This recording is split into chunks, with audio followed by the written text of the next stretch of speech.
Hello, my name is Gustavo Meirelles, and I'm going to present a case of a young female with cough and fever. I'm the Chief Medical Officer of Eiler Group in São Paulo, Brazil, and I'm also a chest radiologist. So this was a previously healthy 27-year-old female with a history of a short trip to a national park in northeastern Brazil. So 30 days after coming back to her city, which is Salvador in the state of Bahia, she presented with dry cough for 3 days, followed by wet cough with clear sputum and low fever in the last 2 days. She had a normal physical examination. Her complete blood count showed elevated eosinophils, and she had normal glucose, amylase, and cholesterol. So her other her other lab analysis were normal. She also had a normal PPD skin test, spirometry, and also urine and stool tests. So this was her chest CT with a soft tissue window. And the chest CT on that window did not show any significant findings. And we are moving now to the lung window, which was quite abnormal actually. So we can see here diffusely distributed random pulmonary nodules with a ground glass halo. So again, random tiny pulmonary nodules all over the lungs in every lobe with this halo of ground glass attenuation. So whenever we see diffusely distributed random pulmonary nodules like this with ground glass halo, we have to consider some differential diagnosis. So infections, or a very good differential diagnosis. And here we can see again the pulmonary nodules on this MIP reformat. And finally, a coronal MIP reformat showing the pulmonary nodules. So whenever we see diffusely distributed pulmonary nodules with this ground glass halo, we have to consider pulmonary infections. So any kind of pulmonary infections, but especially fungal infections and also parasitic diseases should be on our list. We also need to consider other diseases like, for example, vasculitis, and also some kind of pulmonary metastasis.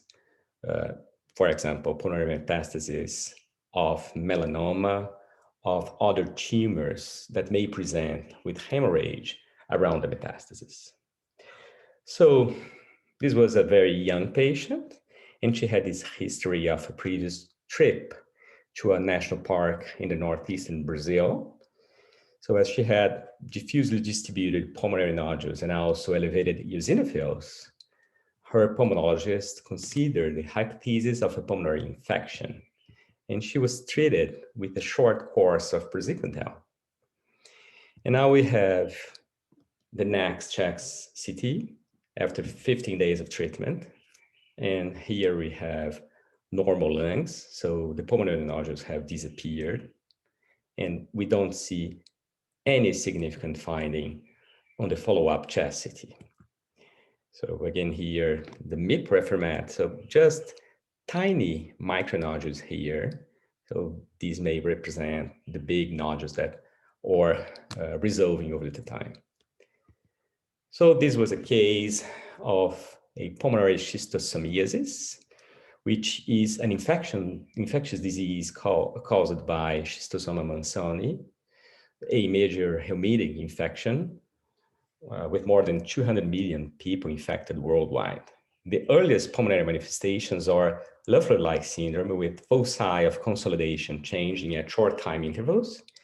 And this patient was in the acute phase of the disease, which is usually asymptomatic, but lung nodules may be seen, and sometimes with halo signs, as the case that we just presented. In the chronic phase, if the patients are not treated, they might progress to liver fibrosis, pulmonary hypertension, thrombi, and also carpopulmonale.